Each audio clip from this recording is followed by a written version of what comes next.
Le Saint-Esprit est venu établir pour nous un ordre de choses entièrement nouveau, de sorte que Christ soit révélé en nous comme notre vie même.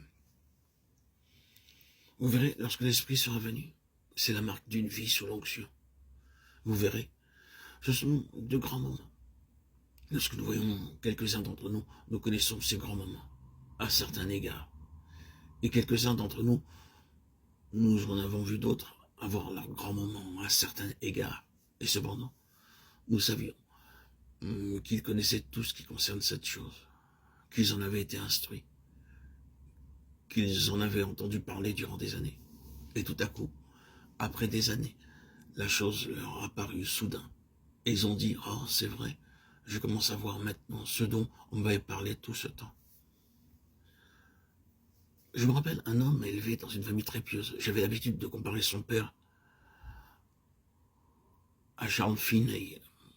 Il ressemblait à Charles Finney, d'âme, d'esprit, de corps. Et l'un de ses fils, élevé dans ce foyer très pieux, avait été l'un de mes grands amis durant des années. Nous avions ensemble une réelle communion fraternelle, nous nous entretenions toujours des choses du Seigneur. Un jour, j'ai pu voir maintenant encore ce coin de Newington Corner où je devais le rencontrer. Comme j'arrivais de Newington Green, je le vis de loin, je le vis sourire. « Sais-tu, me dit-il, j'ai fait une découverte. » Je demandais quelle est donc cette découverte. J'ai découvert que Christ est en moi. Christ en vous, l'espérance de la gloire, est devenue une réalité pour moi. Mais répondis-je, il y a des années que j'aurais pu te dire cela. Ah, me dit-il, voilà la différence. Je le vois maintenant. Je le sais maintenant. Voyez ce que je veux dire? C'est simplement cela.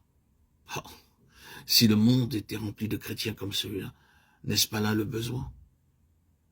Mais puisque cela fut dit à Nathanaël, ce doit être pour nous tous. Cela ne fut pas dit à Pierre, à Jacques et à Jean sur la montagne de la transfiguration. Ce fut dit à Nathanaël, l'un du cercle général. C'est donc pour tous. Et s'il est nécessaire d'appuyer sur cela et de le prouver, remarquons ce que le Seigneur Jésus a dit. Vous verrez le ciel ouvert et les anges de Dieu montant et descendant sur le Fils de l'homme. Qu'est-il arrivé? Une transition formidable s'est produite au cours de quelques phrases. Voici un véritable israélite. Cela, c'est pour Israël, c'est pour Jacob. Oui, le père d'Israël. C'est pour les fils de Jacob, l'Israël terrestre. Oui, mais cela reste purement dans les limites terrestres, simplement dans les limites d'un peuple qui est ici-bas, parmi les nations. Et dans les limitations des symboles, oui. Mais nous arrivons maintenant à la transition formidable. Le Seigneur a annulé quelque chose de ce qu'avait dit Nathanaël. Tu es le roi d'Israël, avait-il dit, au roi d'Israël. Ce n'est rien. Tu verras de plus grandes choses que cela.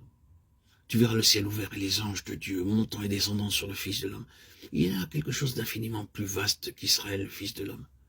C'est racial, c'est universel.